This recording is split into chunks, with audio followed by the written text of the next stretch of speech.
Start करते हैं आज का चैप्टर कंपनियों के खाते।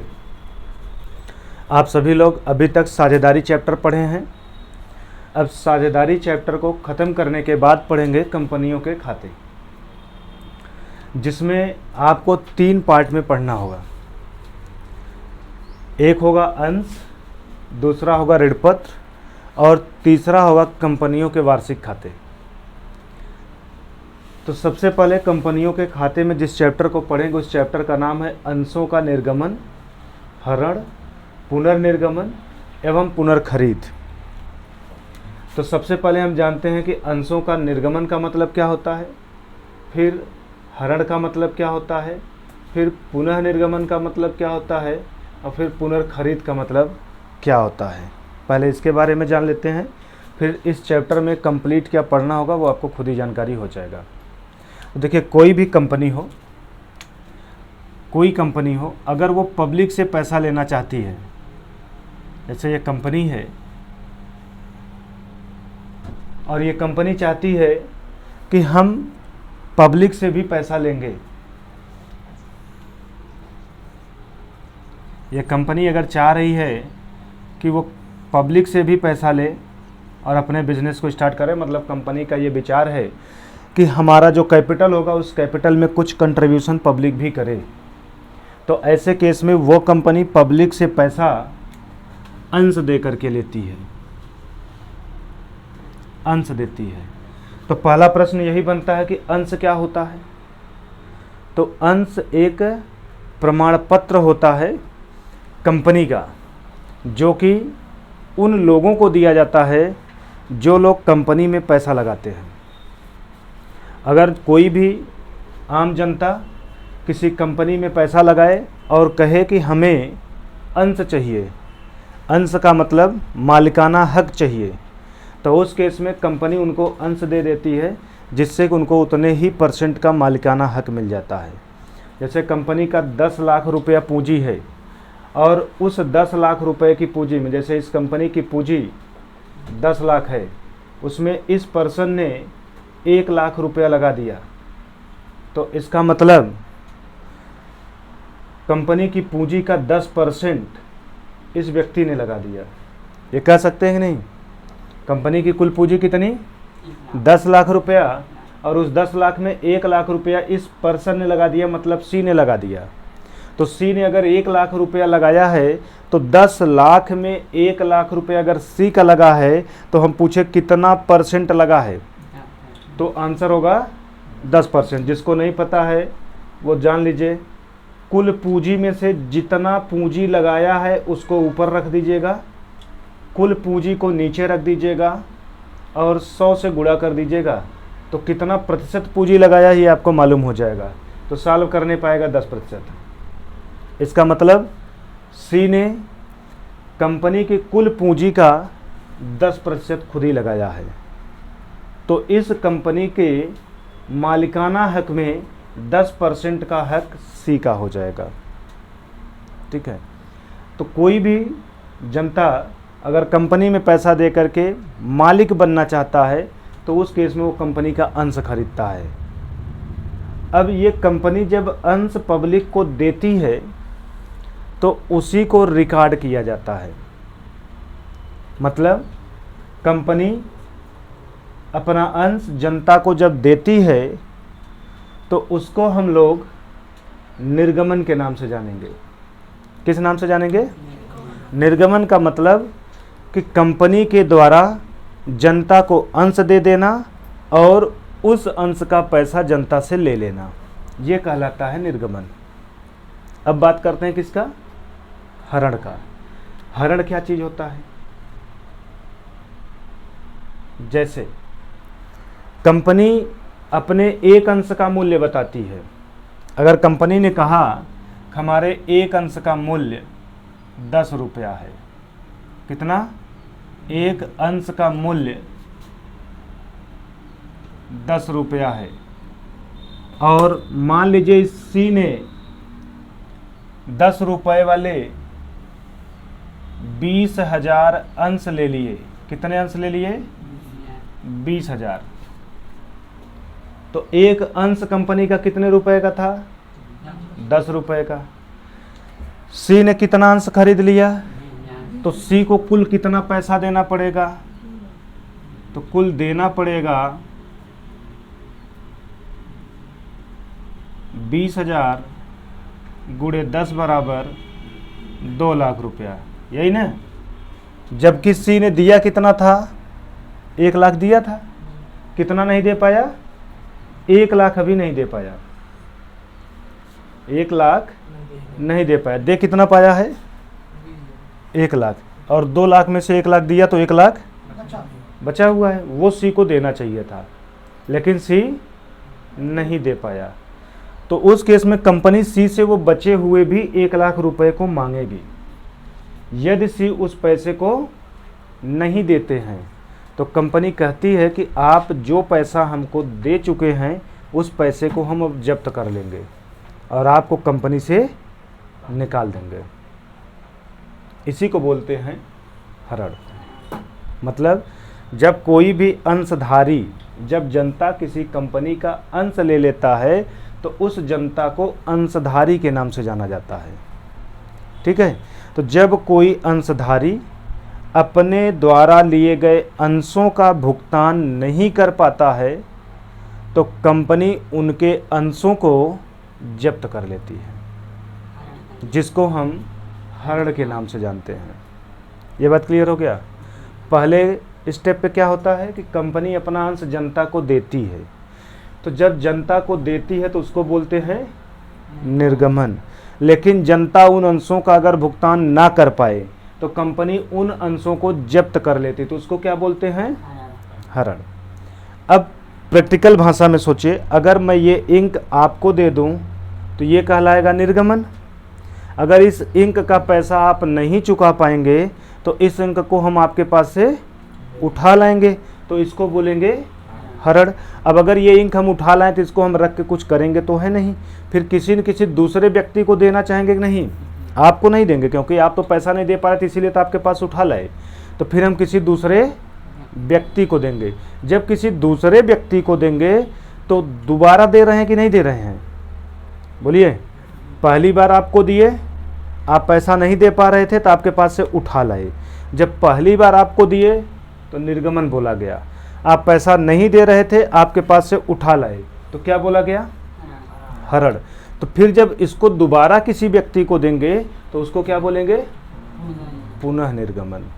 मतलब पुनः निर्गमन का मतलब ये हो गया कि जब कंपनी अपने अंशों को जनता से या अंशधारियों से हरण करके दोबारा किसी अन्य व्यक्ति को निर्गमित करना चाहे तो उसे पुनः निर्गमन कहते हैं। इसको आप चाहेंगे तो अपना लिख भी लीजिएगा। ठीक है, अभी आप समझते रहिए, फिर जब लिखना होगा तो वीडियो को रोक के लिख लीजिएगा। तो पुनर्निर्गमन का मतलब क्या हो गया? कंपनी के द्वारा निर्गमित किए गए अंशों को अंशधारी के द्वारा भुगतान करने में त्रुटि करने पर उसका हरण करके दोबारा किसी अन्य व्यक्ति को निर्गमित करना ही पुनः निर्गमन कहलाता है। ये बात समझ में आ गया? निर्गमन का मतलब क्या हुआ? पहली बार जनता को देना, किसे? अंश को, तो उसे बोलते हैं निर्गमन। जनता के द्वारा भुगतान न कर पाने पर उसे जब्त कर लेना क्या कहलाता है? और फिर उसी अंश को किसी दूसरे व्यक्ति को दोबारा देना क्या कहलाता है? तीनों बातें समझ में आ गई कि नहीं? कि है डाउट? नहीं है? अब बात करते हैं पुनः खरीद क्या है। पुनः खरीद, पुनः खरीद क्या होता है अब इसको समझते हैं ध्यान से। जब कंपनी अपने अंशों को जनता को बेचती है, जैसे मान लीजिए हमारी कंपनी है, हम जनता को अपने अंशों को बेच दिए मतलब निर्गमित कर दिए, और आप लोग भुगतान भी कर दिए। लेकिन कभी कभी ऐसा होता है कि कंपनी घाटे की तरफ जाने लगती है। तो जब कंपनी घाटे की तरफ जाने लगती है तो अंशधारी चाहते हैं कि हम जितना भी अंश लिए हैं उसको बेच के अपना पैसा खाली कर लें, तो वो लोग अपने अंशों को क्या करते हैं? बेचने लगते हैं। तो उस केस में एक सामान्य जनता भी अंश को खरीद सकती है और सामान्य जनता न खरीद के अगर वो कंपनी स्वयं अपने ही अंशों को खरीद ले तो उसी को पुनः खरीद कहते हैं। मतलब किसी कंपनी के अंश जनता लिए हैं और जनता चाह रही कि इस अंश को हम बेच दें, तो उसको शेयर मार्केट के थ्रू बेचा जाता है कि नहीं। जब वो जनता शेयर मार्केट में उस अंश को बेचना चाहेगा तो उस अंश को एक आम व्यक्ति भी खरीद सकता है और यदि चाहे तो कंपनी स्वयं भी खरीद सकती है। कंपनी, अब मन में प्रश्न उठता है कि कंपनी क्यों स्वयं खरीद लेगी? तो कंपनी को बनाने वाला कोई एक व्यक्ति होता है कि नहीं होता है, जिसको प्रवर्तक बोलते हैं। क्या बोलते हैं? प्रवर्तक। अगर उस व्यक्ति का कुल पूंजी का 51% से कम लगता है तो उसका मालिकाना हक समाप्त होता है। तो वो हमेशा चाहता है कि हमारा 51% से ज़्यादा अधिकार हो। मान लीजिए कि उस व्यक्ति ने शुरुआत में ज़्यादा से ज़्यादा पूंजी किससे ले ली थी? जनता से। अपना पूंजी कम लगाया था, कंपनी चल गई, उसके पास पैसा आ गया, तो बाद में वो चाहेगा ना कि जनता से हम अपने ही अंश को खरीद लेते तो कम से कम हमारी पूंजी ज़्यादा लग जाती। जैसे सोचिए, हमने कंपनी खोला, 10 लाख रुपए पूंजी निर्धारित किया, 10 लाख में 2 लाख हम लगाए हैं, 1 लाख आप 8 लोगों से लिए हैं। 1 लाख रुपया आप 8 लोगों से लिए हैं और 2 लाख हम खुद लगाए हैं। तो कुल पूंजी का 2 लाख हम अगर लगाए तो मतलब 20% लगाए हैं कि नहीं? तो हमारा तो 50% से कम है ना। हम तो चाहेंगे कि हमारा 50% के ऊपर जाए, कम से कम 51% जरूर हो जाए। तो उस केस में से हम देखते रहेंगे कौन सा व्यक्ति हमारे ही अंश को बेचना चाह रहा है। जो भी कोई व्यक्ति हमारे अंश को बेचना चाह रहा होगा उसको हम खरीद लेंगे। जब खरीद लेंगे तो इसका मतलब पूंजी हम लगा दिए। जैसे आप अगर अपना 1 लाख बेच रहे हैं तो हम खरीद लेंगे, तो फिर पहले से 2 लाख लगाए थे प्लस 1 लाख और खरीद लिए, तब कितना हमारा हो जाएगा? 3 लाख। तो इसी तरीके से जब करते जाएंगे तो हमारा 51% से ज़्यादा एक समय के बाद पूंजी लग जाएगी। तो कंपनी इसी वजह से अपने अंशों को पुनर्खरीद कर लेती है। बात समझ में आया? जब कभी भी अंशधारियों के अंशों को कंपनी स्वयं खरीद ले तो उसे हम क्या बोलते हैं? पुनर्खरीद। तो यही हमें इस पूरे चैप्टर में पढ़ना है। कंपनी का अंश का निर्गमन जब करेगी तो उसका लेखांकन करना पड़ेगा। लेखांकन मतलब जर्नल एंट्री। कंपनी अपने अंशों का निर्गमन करेगी तो जर्नल एंट्री कैसे पास किया जाएगा। फिर कंपनी अपने अंशों का हरण करेगी तो जर्नल एंट्री कैसे पास किया जाएगा। फिर कंपनी पुनः निर्गमन करेगी तो जर्नल एंट्री कैसे पास किया जाएगा। और फिर कंपनी जब अपने ही अंशों को मार्केट में पुनर्खरीद कर लेगी तो कैसे एंट्री पास किया जाएगा। इसी के ऊपर ये पूरा चैप्टर आपका बना हुआ है। इतना पढ़ लेंगे तो ये चैप्टर आपका इसी के साथ हो जाएगा समाप्त। तो फाइनल कंक्लूजन आपको समझ में आया कि इस चैप्टर में क्या पढ़ना है? बोलिए। इसमें से कुछ भी नोट करने के लायक तो ऐसा है नहीं कि जो आप नोट करें। जो चीज़ें बोली गई है उसको आप वीडियो रोक करके लिख लीजिएगा, बाकी ये लिखने के लायक बहुत विशेष चीज़ नहीं है।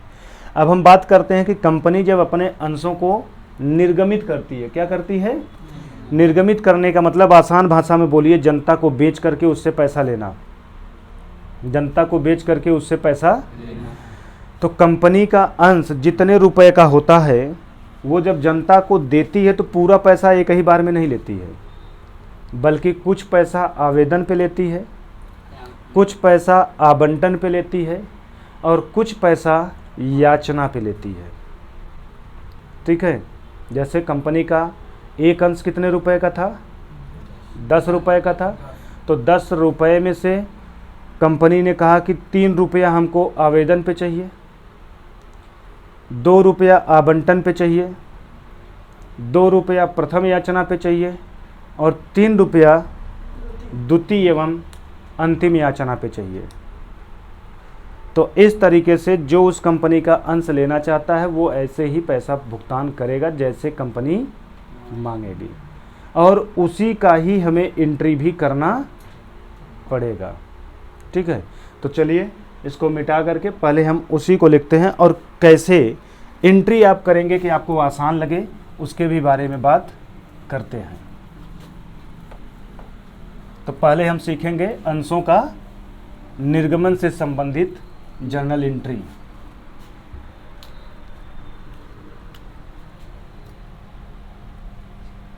अंशों का निर्गमन। अब अंशों का निर्गमन की जर्नल एंट्री सीखने से पहले एक छोटा सा एग्जाम्पल लेते हैं। आप सभी लोग किसी न किसी स्कूल में पढ़ते हैं कि नहीं पढ़ते हैं? आप किसी न किसी स्कूल में पढ़ते हैं। जिस भी स्कूल में आप पढ़ाई करते हैं उस स्कूल की फीस क्या आपने पूरा एक ही बार में जमा कर दिया था? नहीं जमा किया होगा।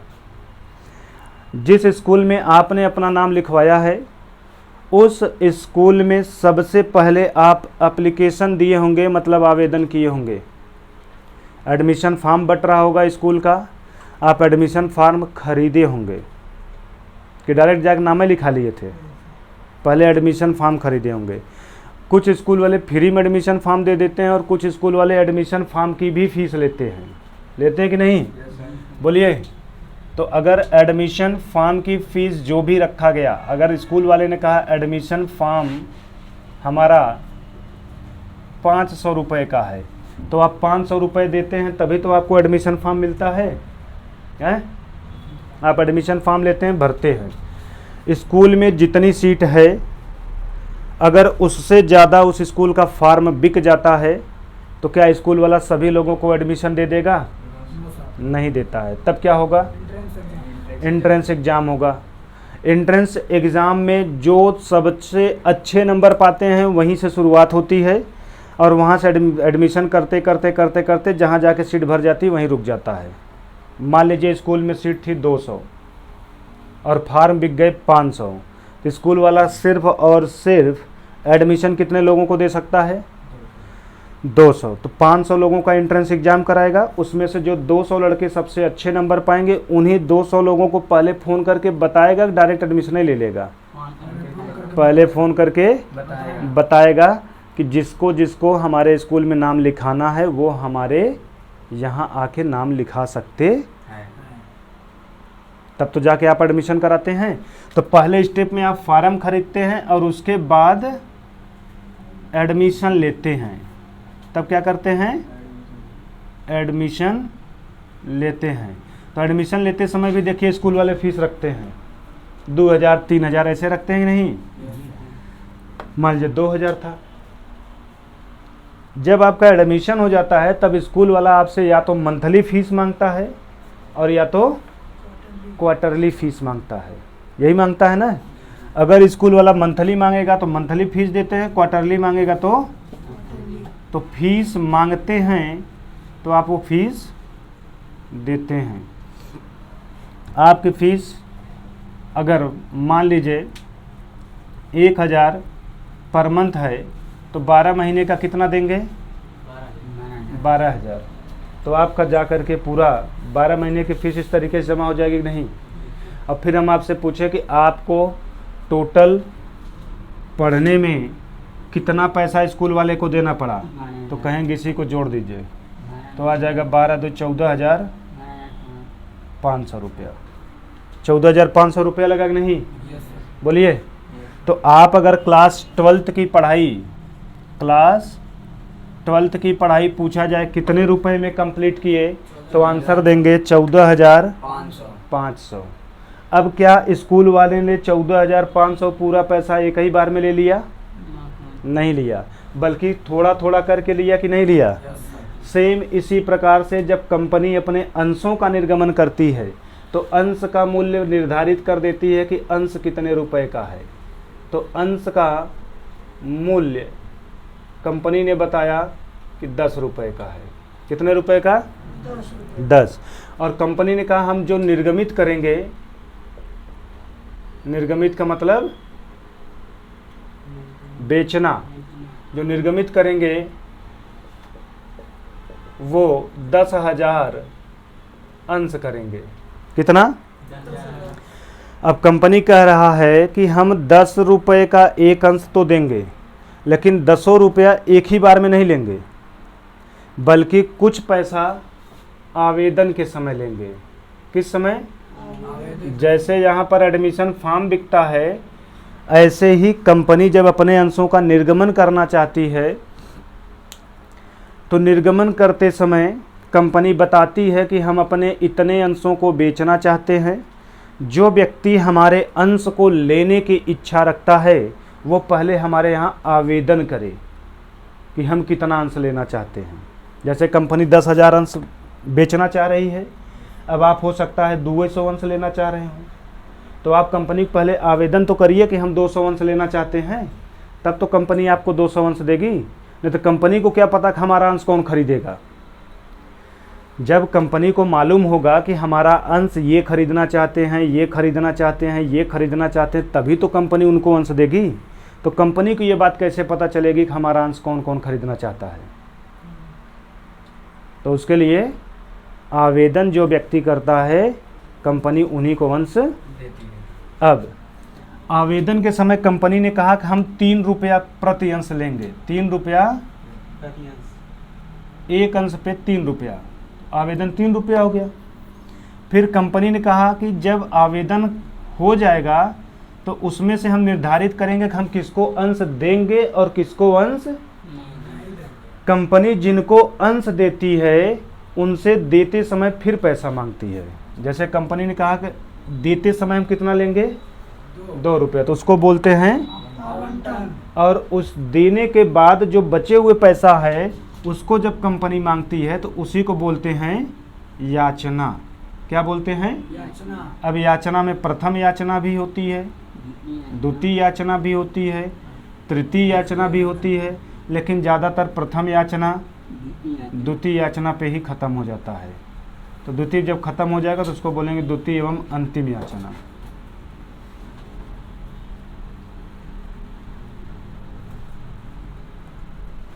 ये हो गया। अब जरा आप सोचिए, कंपनी ने जब कहा कि आवेदन के समय 3 रुपया चाहिए, जैसे सोचिए हम कंपनी हैं, हम कंपनी है, तो हमारे साथ आप पढ़ने वाले सभी लोग भी अपने आप को क्या बना लीजिए, कंपनी। आप सभी लोग भी कंपनी हैं। आप अपना 10 रुपये वाला अंश किसको दे रहे हैं, जनता को।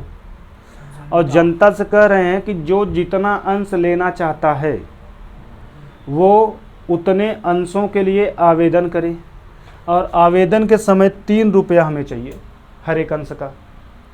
तो सोचिए, अगर एक राम नाम का व्यक्ति था जिसने आपके यहाँ 2000 अंश लेने के लिए आवेदन कर दिया, कितना, 2000। तो 2000 अंश पे वो 3 रुपये के हिसाब से गुणा करके, ये राम जो है ये 2000 अंश अगर लेना चाहता है तो 2000 अंश पे 3 रुपये के रेट से गुणा करके आपको कितना पैसा देगा, 6000।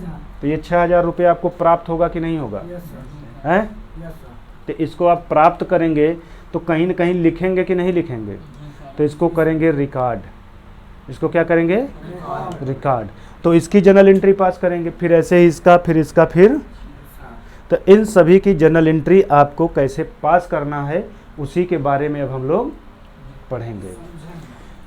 ये हमारा स्कूल से जुड़ जाता है। जैसे स्कूल में एडमिशन फॉर्म है तो यहाँ पर आवेदन है, यहाँ एडमिशन लेने की फ़ीस है तो यहाँ आवंटन है। स्कूल में मंथली फ़ीस मांगी जाती है तो यहाँ पर याचना होता है। बस इसी से जोड़ करके याद रखिएगा, कभी भी भूलेंगे नहीं। एंट्री कैसे पास किया जाता है, क्या आप लोगों को आता है एंट्री पास करना? तो एंट्री जो लोग जानते हैं अच्छी बात है, जो लोग नहीं जानते हैं इसको आप लिख लीजिए अपने कॉपी में। तो फिर आवेदन की एंट्री कैसे पास होगी, आवंटन का कैसे होगा, प्रथम याचना कैसे होगा, द्वितीय याचना की एंट्री कैसे पास होगी, उसको बताते हैं।